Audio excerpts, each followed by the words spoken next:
Hola, yo soy Juan Sebastián Aragón y bienvenidos a un nuevo episodio de Filosóficamente Liberal.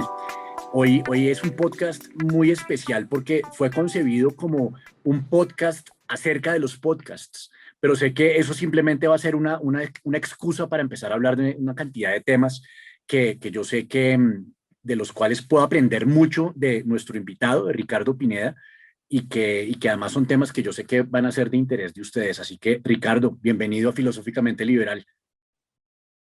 Juan Sebastián, muchas gracias por la invitación y yo creo al revés, yo creo que el que va a aprender algo soy yo. Bueno, Espero dejar un par de cosas, pero seguro el que más va a aprender soy yo y pues qué chévere este espacio diferente entre personas que nos gusta hacer podcast. bueno, ¿quién es Ricardo Pineda? Yo en este caso creo que este es el tipo de invitado al que no le va a preguntar qué estudió, sino le va a preguntar a qué se dedica, porque creo que es un nuevo paradigma que ha cambiado en las relaciones humanas y que no es tan importante lo que estudiamos o dónde se estudia, sino que cuáles son nuestros intereses y a qué nos dedicamos. Pues yo me dedico a generar soluciones para que el talento se desarrolle. Básicamente, a ver cómo combino temas de educación, de formación, de entrenamiento, de humanización para que generemos por lo menos un mundo mejor. Como estaba conversando ahorita el otro día con una persona, es cómo dejo más valor del que extraigo, básicamente. Eso es lo que me dedico en estos días. Y eso, en alguna entrevista, alguien hablaba de cómo explicarle, por ejemplo, a una persona de 1920 qué quiere decir un programador de software. O sea, toca empezar por explicarle qué es el computador y qué es la programación, etcétera, ¿cierto? Una profesión que no existía en esa época. Esto a lo que usted se dedica es una de esas cosas que no existía hace 15 minutos en términos históricos y que muchos de nosotros dicen, ¿qué hace qué? No, yo creo al revés, yo creo que siempre ha existido. Uno de, pues le cuento un poquito como la historia de dónde nace esta dedicación y por qué siento que ha existido es, pues la educación viene de miles de años atrás. Seguramente lo que más conocemos es la educación en Grecia, pero al final es cómo compartir ideas, cómo compartir buenas prácticas, eh, más allá de simplemente decirle a la gente qué hacer. Entonces, pues mi historia, Juan, arranca por una familia de abuelos antropólogos. Mis abuelos fueron de los primeros antropólogos que había en Colombia. Una abuela que venía de un pueblito que se llama Socorro Santander y mi abuelo de Abejorral, Antioquia, se conocieron pues usted que está metido en temas de educación, en la normal superior, en Claro. el primer como ese instituto para formar profesores en la época buena de la normal superior, no sé bien qué está, y decidieron pues estudiar antropología y mi abuela, y pues apoyada por mi abuelo, generó un impacto muy importante sobre la familia en Colombia. Sobre entender que había diferentes familias en Colombia, entender que cada uno se comportaba de manera diferente y bueno, generó pues como un impacto muy, muy importante en el país. Y eso digamos que a mí me inspiró por el lado educativo y por el lado de mi mamá, son emprendedores y después digamos que eso hizo en mí que yo dijera, yo quiero montar algo en educación y pues emprender en eso. Ese es un poco como mi historia así rápida, a pesar de que estudié economía, que lo valoro mucho, pues me terminé decantando por la educación y impactar en el talento, pues a través de formarlo en lo que llamamos nosotros las competencias del futuro. ¿Y cuáles? Esa es ahí vamos. ¿Cuáles son las competencias del futuro? Pues yo creo que son, bueno, las llamábamos competencias del futuro y ahí se me fue el nombre, pero yo creo que son competencias para la vida. Uh-huh. Que son competencias, volviendo a su pregunta de si esto es el programador de uno está en 1920, pues son competencias que siempre han existido, eh, pero que a veces no se le da la importancia que era. Normalmente dicen que uno lo contratan por las habilidades técnicas que conoce, pero lo despiden por las habilidades blandas. Entonces, Okay. estas competencias son varias. Nosotros lo que hacemos es que cada año nos sentamos y decimos, bueno, de acuerdo a cómo va el mundo, etcétera, cuáles son las que más se están necesitando, pero hay un punto muy importante que es el autoconocimiento. Sí. Eh, conocerse a uno mismo. Me imagino que es lo que los psicólogos llaman la metacognición, exacto, saber que uno sabe. Exacto. Y saber uno quién es, para dónde va, qué quiere en la vida. Cuando usted mira, si uno tiene un proyecto de vida, el 88% de la gente no lo tiene. Entonces, pues si usted no sabe ni para dónde va, cualquier camino le da la misma, como parecía en el libro este de Alicia en el País de las Maravillas, cuando se encuentra con el gato. Y, y cuando uno ve, yo me hice una pregunta, y qué pena que hables tan desordenado de tantas ideas, pero espero cerrar con uniendo todos los conceptos. Pero una de las preguntas que yo me hice era, en un momento dije, pero ¿tiene sentido trabajar en educación? O sea, ¿de verdad todos estos años que yo le estoy dedicando vale la pena? Porque a veces la gente no quiere recibir la educación. Y de ahí surgió el tema del autoconocimiento. Cuando pues yo no soy experto en filosofía, usted es aquí el, No, no, el para gurú nada. del tema para mí, Yo soy por lo un menos. ignorante curioso, que eso es una gran cualidad. Usted lee a Spinoza y, y él como de las cosas que encuentra es que lo más importante es que la gente tenga un conocimiento de sí mismo para poder aprovechar la educación. Si yo sé quién soy, qué quiero, qué me hace falta, qué no me gusta, eh, qué amigos quiero cultivar, qué amigos no quiero cultivar, qué metas me voy poniendo, pues es más fácil que uno diga, ya sé qué educación necesito, ya sé qué cosas necesito aprender. Entonces, esa para mí es la primera, saber, y nosotros lo llamamos como el poder de vida, que es crear un proyecto de vida, etcétera, identificar cuáles son las virtudes que uno tiene, eh, trabajar en ellas, y esa es como la primera. La segunda se llama, ha cambiado el nombre porque dependiendo del momento, pues también no le cambia el nombre, pero se llama aprender a aprender o aprendizaje acelerado, que nuevamente cuando usted ve la educación griega y todo, la gente le enseñan a pensar, a aprender de forma más rápida, etcétera. Y yo siento que se perdió en los últimos años y ahorita cada vez se está cogiendo más fuerza, decirle, venga, yo le enseño cómo aprende usted mejor y más rápido porque usted hoy tiene acceso a toda la información que quiere. Entonces están esas, está temas de liderazgo, está temas de creatividad, está temas de pensamiento crítico, otra serie de competencias que hacen estas, lo que llamamos nosotros las 10K, son las 10 competencias clave para el presente y el futuro. Y esas, porque eso suena, digamos que por un lado suena como una obviedad, o sea, la importancia de todo lo que usted menciona es difícil subrayarla más de lo que ya el hecho de decirlo lo hace. Pero por otro lado, cómo es la realidad de nuestra cultura? Eso lo enseñan en la casa, eso lo enseñan en el preescolar, eso lo estamos aprendiendo ya después de haber terminado la universidad en medio de la crisis de los 40. ¿Cómo es ese panorama? Pues yo creo que poco a poco, desde los colegios se está trabajando más el énfasis en estas competencias. Eh, en las universidades, yo diría que se enseña más o menos. Y en el trabajo también se le está dando cada vez más importancia. Pues, si uno pudiera decir cómo se enseña, pues lo mejor que puede hacer uno es que los papás sean ejemplo. Nada que eduque más que el ejemplo y nada que eduque más a un niño que el ejemplo de sus papás. Pero Porque todo eso, qué tan conocedores son los papás de este tipo de conocimiento, tanto en el conocimiento como en la práctica? ¿Esto existe en nuestra cultura? yo creo que existe en una parte mínima de la población colombiana. O sea, probablemente las personas que pudieron ir a una buena universidad, que pudieron conseguir un buen trabajo, saben y valoran la importancia de la educación y de este tipo de competencias para que le vaya usted bien en la vida. Eh, pero ya cuando usted lo va bajando a una población digamos, de ingresos medio, una población de ingresos mucho más bajo, pues ahí, ahí no se cuenta con todas las posibilidades para desarrollarlas. No se cuenta con esa idea tampoco de, venga y le va a enseñar a mi hijo a aprender, venga y le va a enseñar a mi hijo un proyecto de vida, porque yo ni siquiera tengo un proyecto de vida.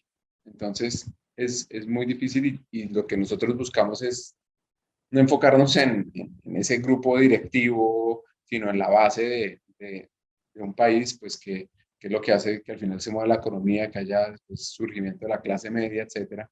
Y si uno tiene esas competencias, usted ve, y por eso crece la gente en los trabajos, la gente trabaja duro, pero también si tiene esa capacidad de relacionarse muy bien, de la empatía, de la inteligencia emocional, de ponerse un reto y aprender, de superar obstáculos, de tener mentalidad en crecimiento, etcétera, pues va creciendo y puede salir adelante. Entonces, pues respuesta larga a su pregunta, yo creo que todavía falta mucho. ¿Y ustedes qué tipo de experiencia han tenido en esa formación y qué transformación han podido ver desde que arrancaron con este proceso? ¿Qué resultados, de qué se sienten orgullosos de haber logrado? Orgullosos nos sentimos de generar primero conciencia en las personas que nos contratan sobre la importancia de esta educación. Pero ustedes son un emprendimiento totalmente independiente, ustedes están asociados a una universidad, una iniciativa de ustedes Es independiente. privada, es una iniciativa privada, una empresa de formación corporativa, eh, y nos dedicamos a llevar esta formación a empresas para capacitar mandos medios y operarios y crear soluciones eh, educativas con tecnologías. Eso es lo otro que hacemos. ¿Y de qué nos sentimos orgullosos? Nosotros hemos impactado cerca de 300.000 personas estos 5 años, de enseñarle a la gente a aprender mucho. O sea, de recortar el tiempo en que se tomaban entre un tema nuevo, cuando leer, entenderlo, captarlo, aplicarlo, darles herramientas para eso.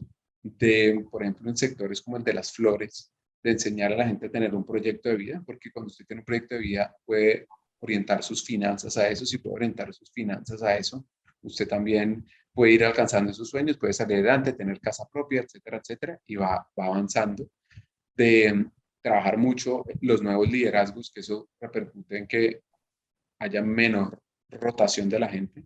Cuando usted ve por qué se va alguien, la mayoría de las veces es por su jefe. No es porque le pagaron menos o porque le ofrecieron más en otro trabajo, sino en realidad esta gente se cansa de su jefe. Entonces, si usted enseña a sus jefes, que es como ese primer supervisor a manejar gente, pues logra mayores productividades. Eso digamos que de las cosas que más nos sentimos orgullosos y de aumentar la inversión de formación de las compañías en ese talento que en algunos casos no estaba tan estratégico porque pues se piensa que, no sé, si yo formo este grupo y yo tengo una rotación alta y se me va, pues pierdo la plata o cuál es como el retorno a esto. Entonces son como cosas que nos sentimos orgullosos de mostrar y de mostrar la importancia de educarse. ¿Y cuál ha sido el mayor obstáculo? ¿Cuál ha sido lo que hoy en día se llama oportunidad de mejora? Oportunidades de mejora todas, desde que arrancamos esto, pues uno emprende y es como darle la bienvenida a un paseo en montaña rusa, porque hemos tenido obstáculos a veces no encontrábamos suficientes profesores para ciertos temas, pero pues ya después supimos cómo superarlo. Hemos tenido obstáculos de hacerle caer en cuenta a las personas de recursos humanos sobre la importancia de formar a su gente en estos temas. Ahora tenemos un reto importante y es, ahorita hay como mucho acceso a plataformas de cursos, pero estos temas que yo les digo de las 10K son competencias que usted necesita desarrollarlas en grupo. O ¿De sea, usted manera presencial? de manera presencial o lo que se llama ahora online en vivo o crónica, Ujú. porque pues para usted aprender de inteligencia emocional, usted se puede leer todos los libros de Goleman y de todos estos gurús y pues sí, entiende cómo es la inteligencia emocional, pero solo cuando está practicando, si usted y yo estamos practicando, ahí nos damos cuenta de realmente qué tanto sabemos. O si usted está haciendo un tema de liderazgo, pues se puede leer a todos los gurús de liderazgo, a Maxwell, etcétera, pero solo cuando usted está en retos con grupos de trabajo, poniéndose de acuerdo, tomando decisiones, que lo estén cuestionando y dice, uy, así estoy yo. Y eso también hace que su cerebro recuerde más que simplemente pues viendo un video, tomando notas, es como hemos estado acostumbrados. Entonces ahora ese siguiente reto es cómo fomentar en las organizaciones una educación híbrida, blended, que combine lo sincrónico y lo asincrónico de manera masiva, para que ellos vean que, por un lado, pueden aprender por su lado, pero que necesitan el complemento grupal para profundizar sobre eso. Es como el reto en el que Tengo estamos. muchas preguntas. Una es, cuando usted habla de un equipo de docentes y de profesores, ¿qué disciplinas hay ahí y cuál es el background de formación de estos miembros del equipo? Yo no sé si usted va a compartir esto conmigo o no, pero en, en las entidades educativas, tanto de colegio como de universidades, se valora mucho el profesor investigador, sobre todo en las universidades, por cómo está construido el sistema, porque el sistema premia la investigación y eso premia el ranking y el ranking premia, entonces va a hacer que la universidad quede en un sitio más alto y entonces por lo tanto van a tener más estudiantes y por lo tanto pues va a ser sostenible el negocio, ¿no? Y los profesores, pues claramente uno quiere tener a los mejores investigadores, pero muchas veces no saben enseñar, no tienen como toda esa esencia de la pedagogía y de una pedagogía que a mí se me hace muy interesante, que es la educación experiencial, aprender a través de las experiencias, aprender como de compartir, de hacerse preguntas, eh, y no tanto como le tocó a muchos, incluso a mí en el colegio, de un tablero y uno tome nota. Y ahí donde alguien le borrara el tablero, porque eso era pues, lo peor que le podía pasar a uno. Y además era lo que iban a preguntar, o sea que... Exacto. Entonces, eh, yo siento que ahí nos costó un poco trabajo en entender. Nosotros lo que definimos era un profesor bacán, un profesor que fuera entretenido, que le gustara el tema, que supiera obviamente del tema, pero que transmitiera esa pasión por lo que va a enseñar. Y a veces yo creo que los profesores, usted que está en ese mundo también, o ha estado en ese mundo, deben ser actores. O sea, todos los profesores deberían tomar un curso de actuación. Y siquiera yo ya le voto y le voy a volver la pregunta y es, ¿cómo hace uno para que los profesores eh, se metan al mundo de la actuación? Incluso yo también quiero, pues yo enseño y he estado aprendiendo temas de storytelling y demás, pero ¿cómo hacemos para ser actores en el aula de clase? Porque usted necesita tener, sean niños, sean adultos, sean jóvenes, entretenidos, conectados. Porque al final, si no, lo que va a ganar es que va a ser una historia de Netflix que va a terminar enseñando todos los temas de educación. De acuerdo, de acuerdo. Pero entonces, digamos que digamos, siento que ese es como parte de ese proceso que está sucediendo ahorita, porque todos nosotros venimos de un entorno cultural donde la educación tenía unas características que eran las que la gente que lo diseñó pensó que eran las mejores para educar a las nuevas generaciones.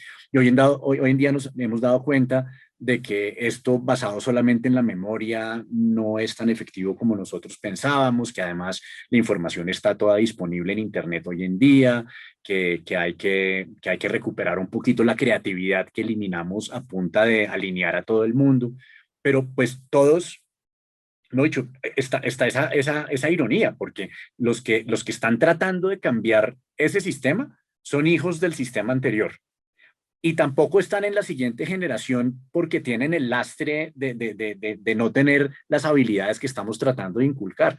¿Cómo se ha visto esa transición a nivel organizacional en Colombia específicamente? Porque yo siento que además hay otros entornos como el europeo o el norteamericano que creo que nos llevan una ventaja en la exploración de este tipo de habilidades, ¿no? Sí, digamos, el americano tiene un énfasis muy chévere que es como liberal arts y cosas de ese estilo que uno como que le permite explorar, pensar. Yo siento que las universidades poco a poco están dando ese cambio, se dieron cuenta de eso y han cambiado muchas metodologías de cómo enseñar, de, de hacer un tema mucho más participativo. El estudiante tiene un rol mucho más activo y el profesor pasa a un segundo plano. Eh, Todavía pues obviamente falta, Yo creo ahí también que mostrarles a los estudiantes como lo que les va a servir para la vida puede ser algo importante a trabajar. Es decir, en las universidades decirle, vea, yo le voy a enseñar de ingeniería industrial, le voy a enseñar de procesos, de finanzas. Pero una vez usted arranque a trabajar, ese conocimiento técnico usted cada vez lo va a ir adquiriendo en diferentes espacios. Pero lo que va a hacer la diferencia es ese trabajo en equipo, esa solución de problemas, esa creatividad. Entonces, entiendan que, y explicarle a uno también, entiendan que lo que le estamos enseñando es para la vida y no simplemente para ver cómo se emplean ahí mismo y chuleamos pues el indicador de colocación de estudiantes en menos de 3 meses que nos miden por eso, sino que realmente los estamos formando para la vida. Y también yo creo que las universidades también se han dado cuenta de una cosa muy interesante para estas, que es la educación durante toda la vida. Aquí hay un punto muy, muy chévere y es cómo uno también tenga 40, 50, 60, 70 años, vuelve a la universidad a aprender, vuelve a la universidad como a reflexionar, a tomarse un tiempo porque, y ahí también yo creo que puede haber unos experimentos muy bacanos de poder de tener en una aula gente de 50, de 60, de 18 años en temas diferentes para mostrar como una nueva universidad. Entonces, yo creo que pues en Colombia todavía falta, pero pues que tiene pues el reto legislativo y las normas y las leyes, ¿cierto? Cambiar un currículo toma, toma su tiempo. Yo creería que pues está bien que el gobierno supervise ciertas normas de cómo debe ser, pero pues confiar también en la capacidad de las universidades de acuerdo a unos criterios de crear contenidos diferentes, de probar nuevos modelos educativos. Harari insiste mucho en que el gran reto de la educación tiene que ver con que es muy difícil formar a alguien para un escenario que desconocemos totalmente, ¿cierto? Que no sabemos, no sabemos cómo va a ser este mundo dentro de 20 años, dentro de 30 años. No tenemos ni idea. O sea, los, hace uno mostrarle una foto o un video de cómo es el mundo de hoy en día a una persona de finales del siglo XX, se sorprendería mucho de muchísimas cosas, de los teléfonos inteligentes, del ancho de banda, de las plataformas de contenidos, del trabajo sincrónico remoto, muchas cosas que hoy en día nos parecen paisaje, pero que realmente son logros muy, muy novedosos. ¿Qué qué tan resistentes somos cuando ya estamos en el mundo laboral para retornar a las aulas o para retornar a a la actitud de aprendiz? Yo creo que esta es una súper oportunidad. Harari creo que mencionaba como dos o tres grandes competencias que era adaptabilidad, eh, inteligencia, inteligencia emocional y el autoconocimiento, o en inglés como el self-awareness, ¿no? Él decía, vea, si usted dice, ¿cómo me adapto a un futuro que no conozco? Pues primero sabiendo yo quién soy, qué quiero, qué tengo, qué me hace falta, eh, teniendo una gran capacidad de adaptación y por eso siento que este es un buen momento porque todos vivimos el cambio con este tema de la pandemia y aprendimos a vivir de diferentes maneras, a romper barreras que antes eran eh, difíciles de pensar. Entonces, si los estudiantes vuelven con esa mentalidad y dicen, oiga, tenemos que aprender la adaptabilidad, pues puede ser un buen momento como para engancharlos porque cuando uno enseña algo, el primer paso es la conciencia, de ser consciente de que necesito aprender esto, ya lo son conscientes. Y el otro es todo el tema de emociones. Esta pandemia, pues, hemos tenido muchos retos, el futuro es sumamente incierto y eso genera como un vacío en el estómago y eso tiene que ver mucho también con aprender a manejar las emociones. Si uno aprende a manejar las emociones, eh, si tiene ese autoconocimiento y esa adaptabilidad, pues es probable que tenga un poco más de herramientas pues, en ese futuro incierto que es como lo botan uno en una selva, pero por lo menos ya tiene un machete y tiene algo para hacer fuego, etcétera, y se puede ir moviendo como en los diferentes escenarios. Pero entonces, ahí vamos al siguiente punto y es el del pensamiento crítico.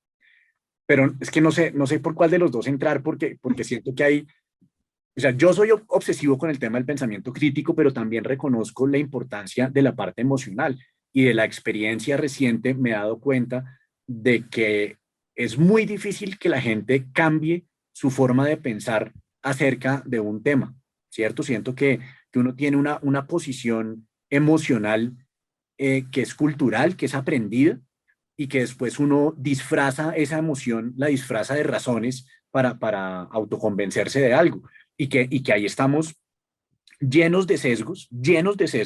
En estos días ha sido un gran ejemplo de ver cómo en algún momento la protesta nos puede parecer buena y en otros momentos nos puede parecer mala, dependiendo de quién la haga, en qué país y contra qué régimen, ¿cierto? Entonces ahí tenemos un doble rasero donde tenemos una tolerancia muy bajita a la violencia policial en un lado, pero en otro lado nos parece maravillosa, o viceversa. Entonces ahí hay un rollo y es eso del pensamiento crítico debería ser nuclear en el sistema de educación desde el preescolar, ¿cierto? Esto de poder contrastar ideas, ver cómo se asegura uno de tener buenas razones para creer en lo que cree y también evaluar si la persona que lo está tratando de convencer a uno, ya sea un publicista, sea un político, sea un miembro de la familia, poder asegurarse de que esa persona también tiene unos buenos argumentos para tratar de convencerme de algo.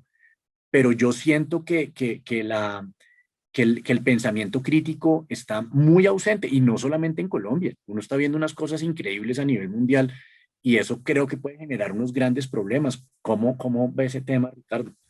Claro, una cuarta es que, digamos que yo creo que uno no podría elegir si la una o la otra, sino yo creo que nosotros lo llamamos como un kit, necesita un kit y esa cuarta para mí es pensamiento crítico, aprender a pensar, aprender a reflexionar, aprender a cuestionar, a, como dicen, a no tragar entero, creo que es una de esas competencias que es fundamental y que la tecnología nos está afectando si no la sabemos manejar.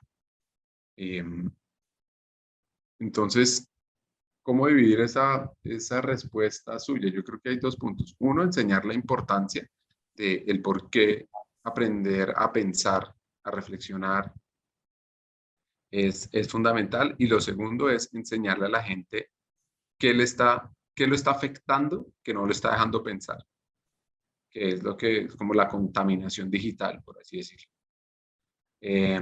Entonces, y volvemos a esa reflexión con la que arrancamos de la educación de hace muchos años que ha cambiado, pero pues lo que uno destaca de los griegos es eso, ¿no? Como que uno tiene un poco asociado a hacerse preguntas, a reflexionar.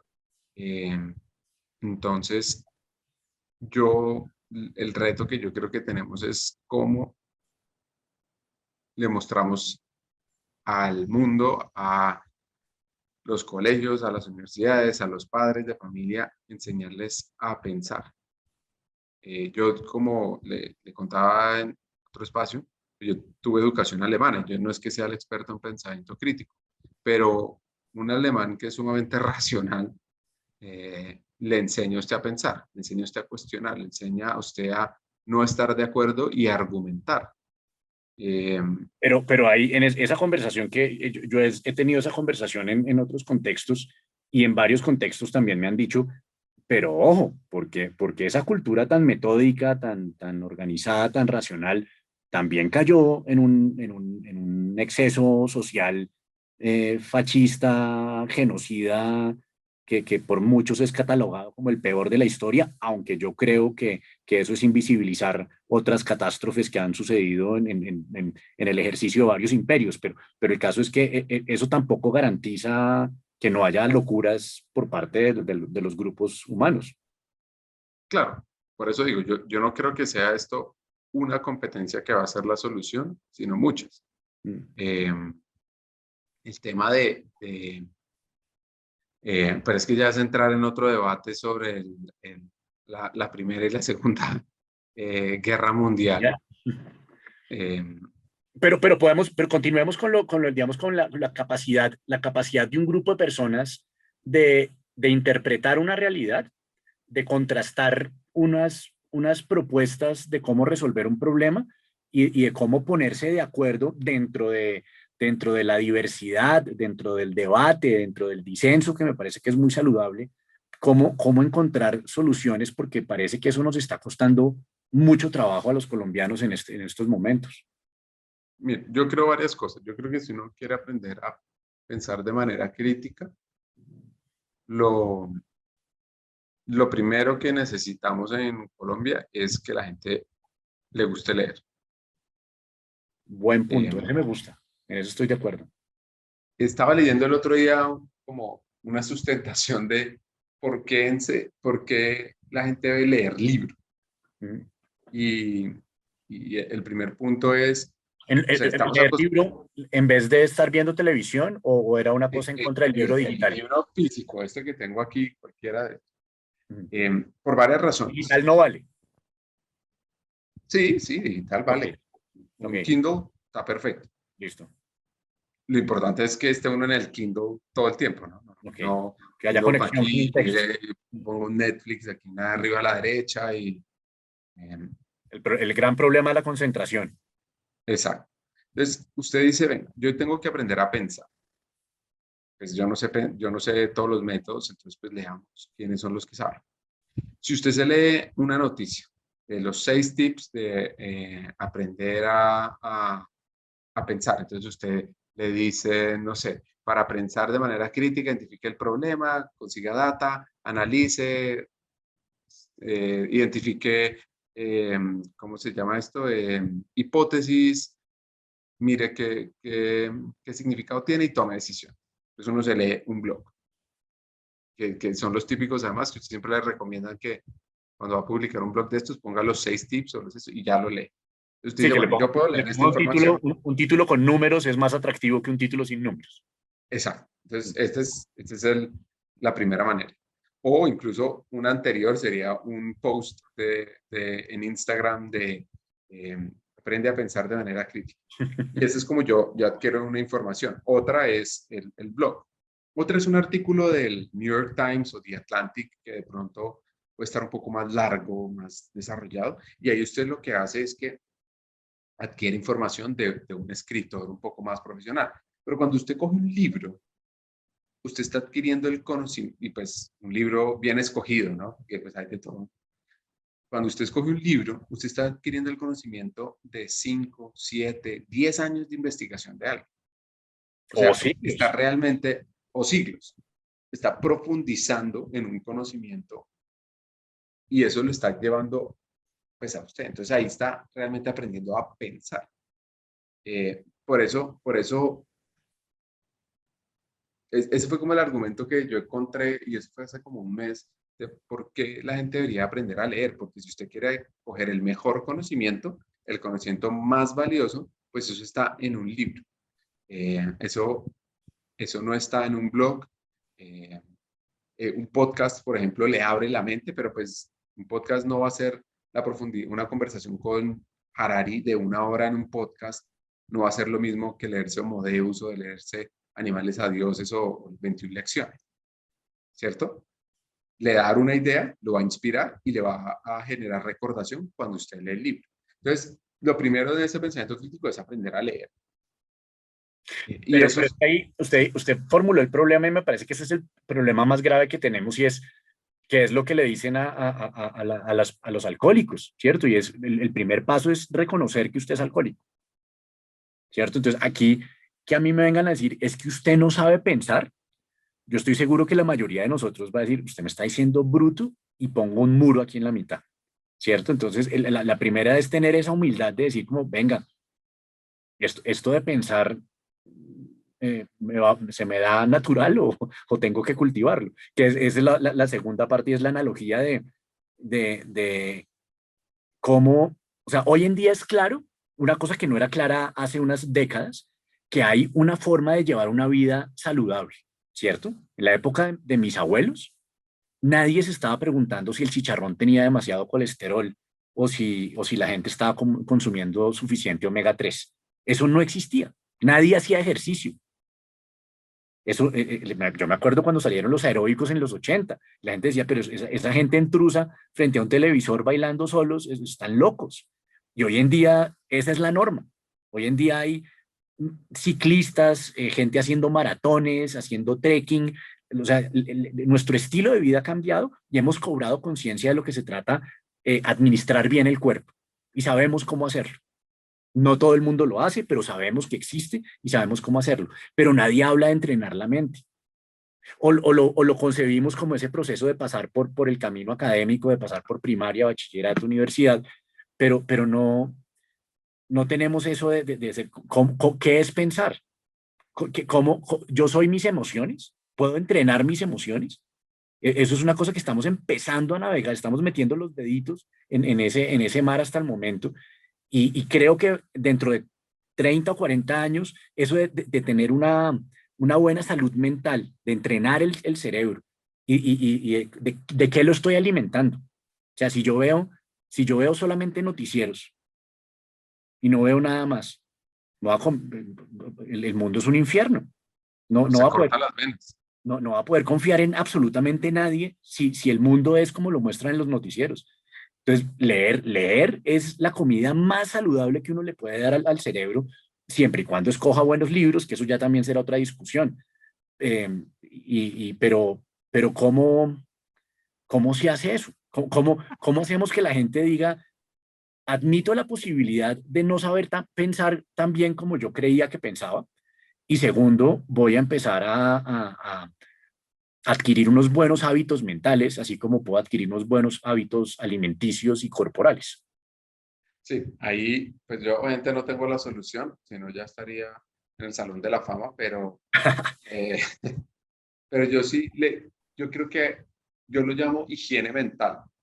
Es decir, usted va al odontólogo, ¿cierto? Que le revise los dientes. Usted lleva su carro al mecánico.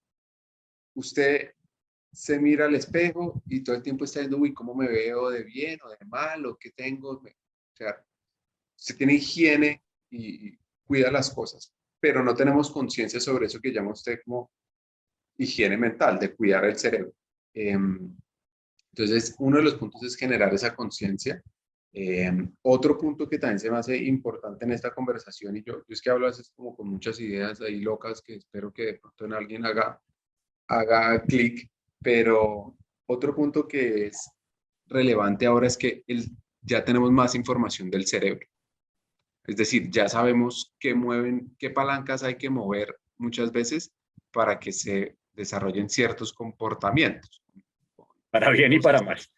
Sí, para bien y para mal. Yo creo que desde hace rato, eso ya es una hipótesis muy loca, pero hace muchos años ciertas personas tenían esa información más para ellos que para el resto. Pero eso también le muestra a usted, por ejemplo, cuando usted dice, oiga, ¿cómo le enseño que era la pregunta de cómo le enseño a la gente a querer aprender, a desarrollar la curiosidad? Pues es entender qué triggers tengo que mover en el cerebro, qué químicos hay que mover para eso. Y esos triggers son a través de las emociones o a través de la exposición a argumentos. Claro, entonces, por ejemplo, una de las cosas, hay digamos que tres hormonas y químicos que produce el cerebro que usted, si las conoce, puede comenzar a motivar hacia el aprendizaje, hacia la motivación. Una es la noradrenalina, la dopamina y la oxitocina. ¿Sí?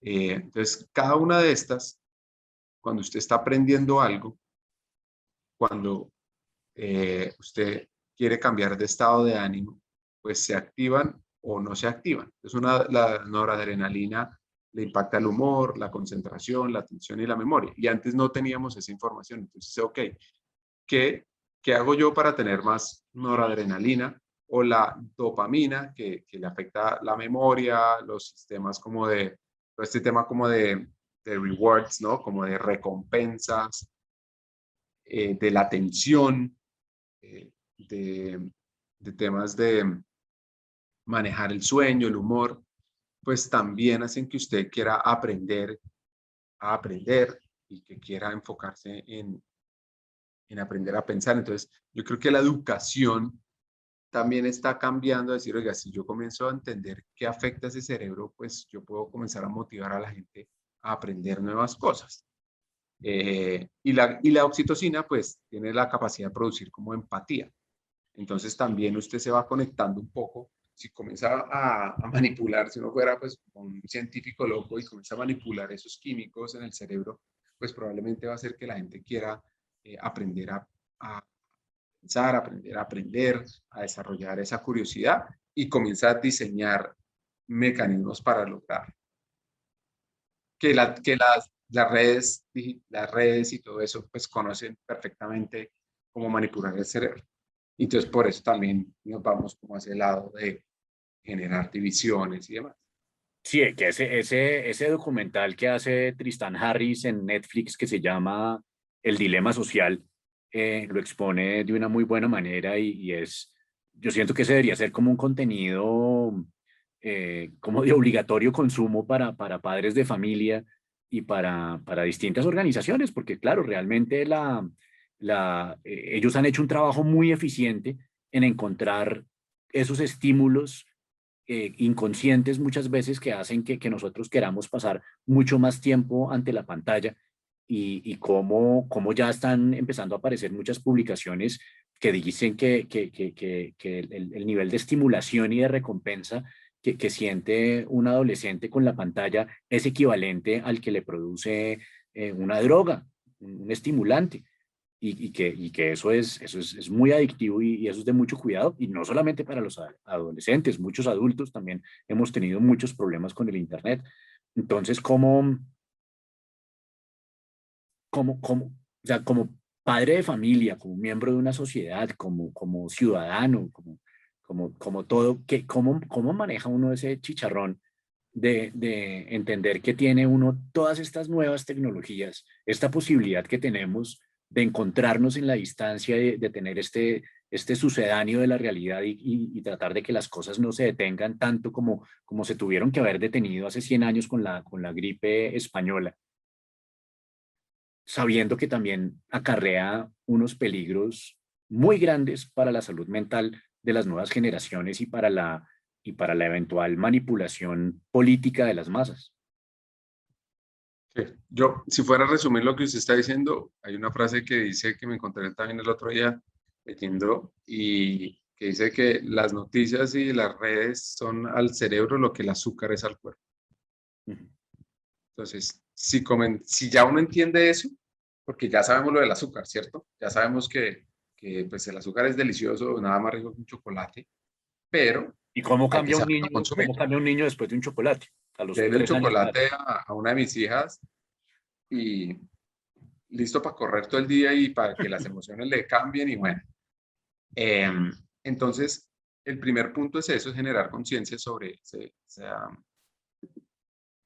ese impacto. Lo segundo es, o sea, hay muchas maneras como uno puede manejar la tecnología. Yo creo que no es que ahora todos nos salgamos de las redes sociales, pero como está montado el sistema de la tecnología es un sistema donde entre usted más consume, eh, más participación gana la compañía, sea una empresa de noticias, sea una empresa como Facebook o como Instagram. Y entonces lo que ellos hacen es que nuevamente conocen los químicos del cerebro. Entonces le dicen, ¿cómo hago yo para volverlo adictivo? Entonces, ¿qué pega más? ¿Una noticia positiva o una noticia negativa? Evolutivamente, el ser humano, y de pronto cuando usted lea Harari y a otros libros, el que le recomendé, que es a Breckman de Humankind, dice, yo estoy en estado de alerta, ¿cierto? Yo era un cazador, entonces yo tenía que estar mirando de izquierda a derecha cuando salía el tigre a comerme. Entonces yo estoy más acostumbrado a esos momentos de riesgo y de noticias. Entonces ese cerebro evolutivamente lo que hace es que las noticias malas pues tengan más ganas de que uno las vea. Y entonces, y entonces cuando hay como varios estudios después, no me acuerdo ahorita los nombres de los señores, pero que muestran que cuando caen por ejemplo, los accidentes de avión, en el año, no sé, este año había 20 accidentes y en el anterior hubo 200. En ese año que hubo 20, la duración de las noticias relacionadas a accidentes de avión, o sea, cubrimientos, era sustancialmente mucho más grande que en el otro que hubo 200. La gente necesitaba Entonces, mantener viva la noticia. claro, y porque pues así tienen el rating porque el amarillismo pega más. ¿Y qué pasa? Que eso entonces también lo afecta a usted más. O sea, esto es un problema un poco más complejo porque entonces usted lee todo el tiempo noticias que no, pues montar en avión, o no, que la guerra en no sé dónde, o no, que los atracos en la ciudad han subido, pero usted mira estadísticas de todo tipo, lo que tiene el que escribió Factfulness o el que escribió Abundance, que es Peter Diamandis, o este de Humankind, y le dice, vea, el mundo está cada vez mejor. El mundo tiene menos muertes, el crecimiento de ingresos de la población ha venido aumentando, la población que antes vivía con menos de $1.25 al año ha disminuido, la gente está viviendo más, pero eso no queda, queda es como miedo, el terror, entonces la gente no lee, no piensa y toma unas decisiones demasiado llevadas por las redes sociales, por la pasión y no por entender el porqué de las cosas.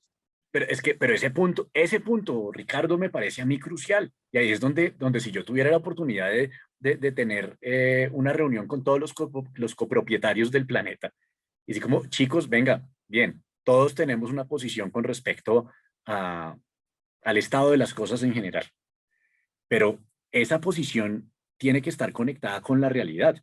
Y Hans Rosling, que es el autor de Factfulness, él dice que en su experiencia, él se dio cuenta de que toda la gente estaba tomando decisiones basados en información errónea, ¿cierto? Creyendo que todo está peor que antes, cuando la evidencia muestra que todo está mejor que antes, igual que lo muestra Steve Pinker también en Los Ángeles que llevamos dentro, y está basado en información concreta, ¿cierto? Hace 100 años el 90% de la población era paupérrima y hoy en día es el 10% solamente. O sea, realmente este tipo de cosas han mejorado. Y Rosling propone una frase muy chévere que dice, bueno, listo, hagamos un consenso y digamos, las cosas están mal, porque evidentemente todavía hay muchas cosas que mejorar. Entonces, las cosas están mal, pero están mejorando, que es digamos, una narrativa distinta y digamos, en lo que sí tenemos que tener consenso es en nuestra capacidad de conectarnos con la realidad y tomar decisiones basadas en esa realidad. Y ahí es donde yo encuentro un reto muy grande, porque como la gente tiene derecho a creer lo que quiera, entonces creen lo que quieran.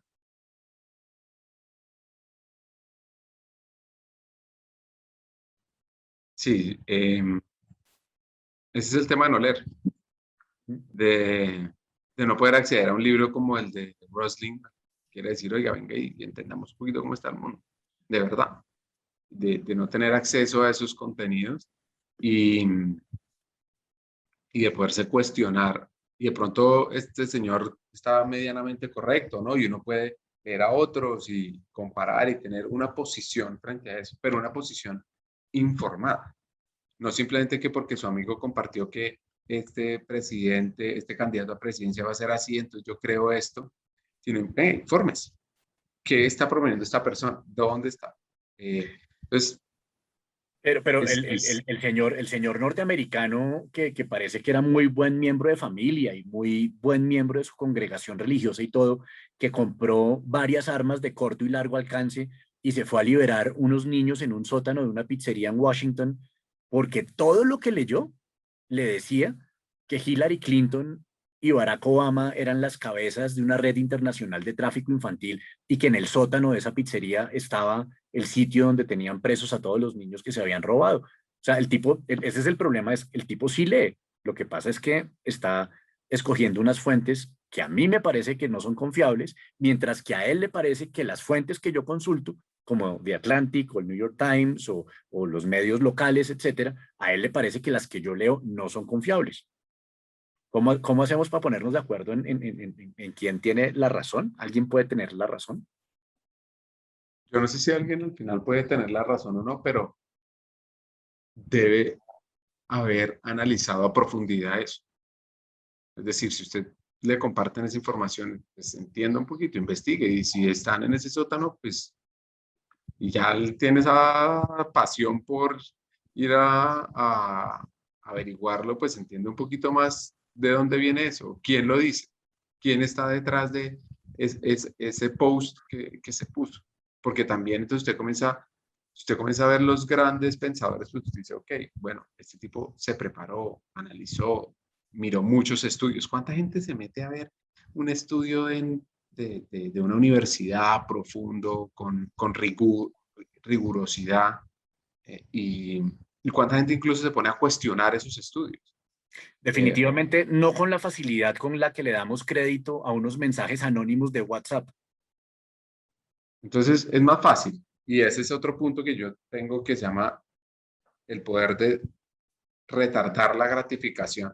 Es más fácil poder leer ese post, ese videito de un minuto, decir que el mundo se va a acabar, que tomarse el tiempo de decir, ok, esto es una cosa que me afecta, venga y le entendamos de dónde viene. Entonces, pues yo creo que hay muchas maneras como uno puede bajarle a eso. Por ejemplo, generar una dieta digital, eh, generar unos esquemas. Nosotros enseñamos unos esquemas de, de disminuir ese consumo digital, de saberlo utilizar, eh, que, que pues se necesita y de pues, promover la lectura, pero para promover la lectura, la mejor manera es que los papás, que los hijos vean a los papás leyendo, De para que acuerdo. la siguiente generación esté más informada. Ricardo, sé que tenemos limitaciones de tiempo y pues esto es simplemente una pausa, una conversación que va a tener más momentos. Para cerrar y concluyendo con la importancia de leer, recomiéndenos un libro que usted crea que sea importante que la gente esté leyendo en este momento y que nos pueda ayudar a cambiar un poquito la percepción de las cosas. Lo tengo, me lo recomendó un amigo y me lo devoré. Se llama Humankind, de si no estoy mal, es antropólogo de Holanda, que habla sobre cómo en esta sociedad somos buenos y no somos malos como nos han dicho, básicamente. Lo que demuestra este señor es, comienza a desmitificar muchos estudios que le hacen a uno pensar que somos malos, que actuamos mal, que somos egoístas. Y comienza a demostrar cómo esta sociedad es una sociedad buena, cómo podemos humanizar, cómo podemos hacer mejor al otro. Y si quieres, después profundizamos sobre ese libro, porque yo creo que deja unos mensajes muy importantes sobre el futuro que queremos dejar de humanidad.